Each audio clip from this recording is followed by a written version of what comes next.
to do through Armadale, that the promise not to sail in the yacht is performed already, so far as I am concerned, the safer I shall feel.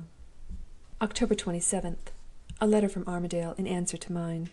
He is full of ceremonious regrets at the loss of my company on the cruise, and he politely hopes that Midwinter may yet induce me to alter my mind. Wait a little, till he finds that Midwinter won't sail with him either. October 30th. Nothing new to record until today. Today, the change in our lives here has come at last. Armadale presented himself this morning in his noisiest high spirits, to announce that the yacht was ready for sea, and to ask when Midwinter would be able to go on board. I told him to make the inquiry himself in Midwinter's room. He left me, with a last request that I would consider my refusal to sail with him.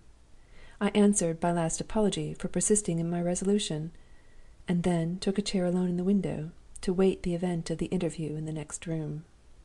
My whole future depended now on what passed between Midwinter and his friend. Everything had gone smoothly up to this time. The one danger to dread was the danger of Midwinter's resolution, or rather of Midwinter's fatalism, giving way at the last moment. If he allowed himself to be persuaded into accompanying Armadale on the cruise, Manuel's exasperation against me would hesitate at nothing. He would remember that I had answered to him for Armadale's sailing from Naples alone, and he would be capable of exposing my whole past life to Midwinter before the vessel left the port. As I thought of this, and as the slow minutes followed each other, and nothing reached my ears but the hum of the voices in the next room, my suspense became almost unendurable. It was vain to try and fix my attention on what was going on in the street. I sat looking mechanically out of the window, and seeing nothing. Suddenly, I can't say how long or short a time, the hum of voices ceased, the door opened, and Armadale showed himself on the threshold, alone. "I wish you good-by," he said, roughly. "And I hope, when I am married, my wife may never cause Midwinter the disappointment that Midwinter's wife has caused me." He gave me an angry look, and made an angry bow, and, turning sharply, left the room. I saw the people in the street again. I saw the calm sea, and the masts of the shipping in the harbor where the yacht lay. I could think, I could breathe freely once more.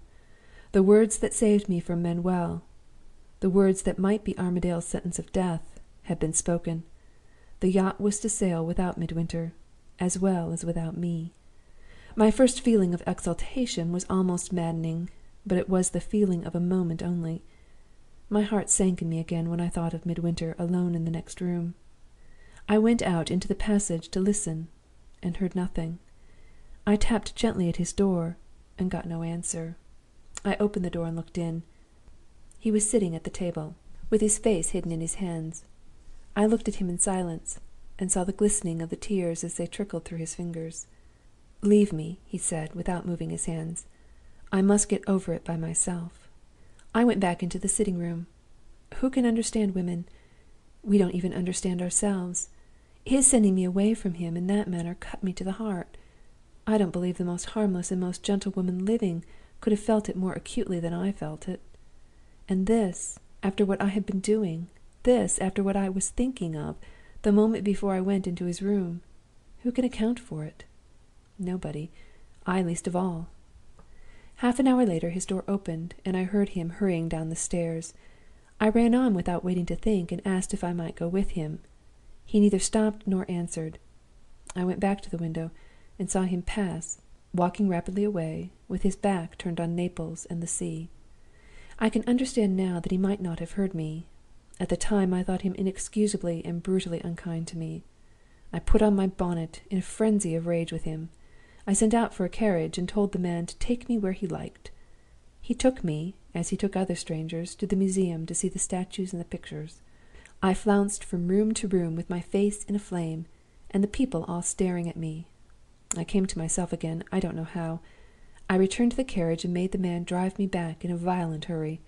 I don't know why. I tossed off my cloak and bonnet, and sat down once more at the window. The sight of the sea cooled me. I forgot Midwinter, and thought of Armadale and his yacht. There wasn't a breath of wind. There wasn't a cloud in the sky.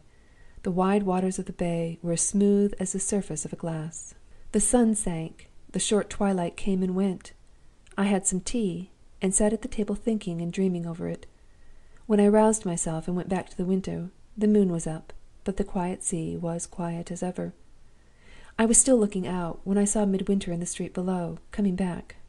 I was composed enough by this time to remember his habits, and to guess that he had been trying to relieve the oppression on his mind by one of his long solitary walks. When I heard him go into his own room, I was too prudent to disturb him again. I waited his pleasure where I was. Before long I heard his window open, and I saw him, from my window, step into the balcony, and after a look at the sea, hold up his hand to the air. I was too stupid, for the moment, to remember that he had once been a sailor, and to know what this meant. I waited and wondered what would happen next. He went in again, and after an interval came out once more and held up his hand as before to the air. This time he waited, leaning on the balcony rail and looking out steadily, with all his attention absorbed by the sea. For a long, long time he never moved. Then, on a sudden, I saw him start. The next moment he sank on his knees, with his clasped hands resting on the balcony rail. "God Almighty bless and keep you, Allan," he said, fervently. "Good-bye, forever." I looked out to the sea. A soft, steady breeze was blowing, and the rippled surface of the water was sparkling in the quiet moonlight. I looked again, and there passed slowly, between me and the track of the moon, a long black vessel with tall, shadowy, ghost-like sails, gliding smooth and noiselessly through the water like a snake. The wind had come fair with the night, and Armadale's yacht had sailed on the trial cruise. End of section 53. End of chapter 2. Recording by Marianne Spiegel in Chicago, Illinois.